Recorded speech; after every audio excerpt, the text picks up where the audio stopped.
Armstrong கொலை வழக்கில் தேடப்பட்டு வரும் பிரபல தாதா சம்பு செந்திலின் கூட்டாளிகள் சென்னை காவல் ஆணையர் அலுவலகத்தில் மனு அளித்துள்ளனர். விவரங்களை தருகிறார் நம்முடைய செய்தியாளர் சரவணகுமார். வணக்கம். இதை பற்றின மேலும் விவரங்களை பகிரலாம். ஆம்ஸ்ட்ராங் கொலை வழக்குல தேடப்பட்டு வரும் முக்கிய குற்றவாளியான பிரபல தாதா சம்பு செந்தில். இந்த சம்பு செந்திலனுடைய கூட்டாளிகளில் முக்கியமான நபர்களாக இருவர் உள்ளனர். அதில் ஒருவர் ஈசா என்கிற ஈஸ்வரன், எலி என்கிற யுவராஜ். இந்த இரண்டு பேருமே கொலை வழக்கு, கொலை முயற்சி, ஆட்கடத்தல் என பல்வேறு குற்ற வழக்குகள்ல தொடர்புடையவர்கள். வடசென்னையினுடைய பிரபல தாதாவாக இருந்த கல்வெட்டு ரவியினுடைய கூட்டாளிகளாக முன்பு இருந்து வந்தவர்கள். பிறகு சம்பு செந்திலினுடைய கூட்டாளியாக மாறினார்கள். சம்பு செந்திலுடன் சேர்ந்து கொண்டு பல்வேறு குற்ற வழக்கில் ஈடுபட்டதாக காவல்துறையில இவர்கள் மீது வழக்கு இருக்கிறது.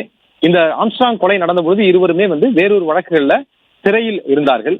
என்ற போதும் கூட இந்த வழக்கு தொடர்பாக இருவருமே காவலில் எடுத்து சம்பு செந்தில் எங்கே இருக்கிறார் என்ற விவரங்களை எல்லாம் இவர்களிடம் விசாரித்து வந்தார்கள். அது மட்டுமல்லாமல் இந்த இருவருக்கும் ஆம்ஸ்ட்ராங் கொலைக்கு பின்னால் இவர்களுடைய சதித்திட்டம் எதுவும் இருக்கிறதா என்பது குறித்து விசாரித்தார்கள். பிறகு அந்த வழக்கில் இவர்களுக்கு தொடர்பு இல்லை என்று அவர்கள் பிறகு அனுப்பப்பட்டார்கள். என்ற போதும் இந்த வழக்குல அவர் சிறையில் இருந்து வந்த நிலையில, வேறொரு ஆழ்கடத்தல் வழக்கு ஒன்றில் சிறையில் இருந்து வந்த நிலையில எலி யுவராஜும் ஈசா என்கிற ஈஸ்வரன் இருவரும் சமீபத்தில் தான் பிணையில் வெளியில் வந்திருக்கிறார்கள்.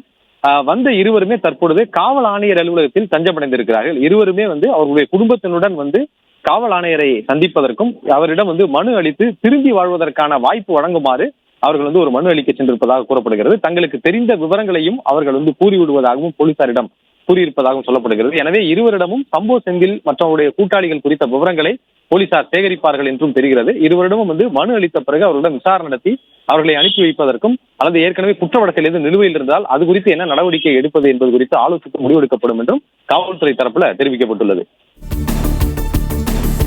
விவரங்களை வழங்கியமைக்கு நன்றி சரவணகுமார்.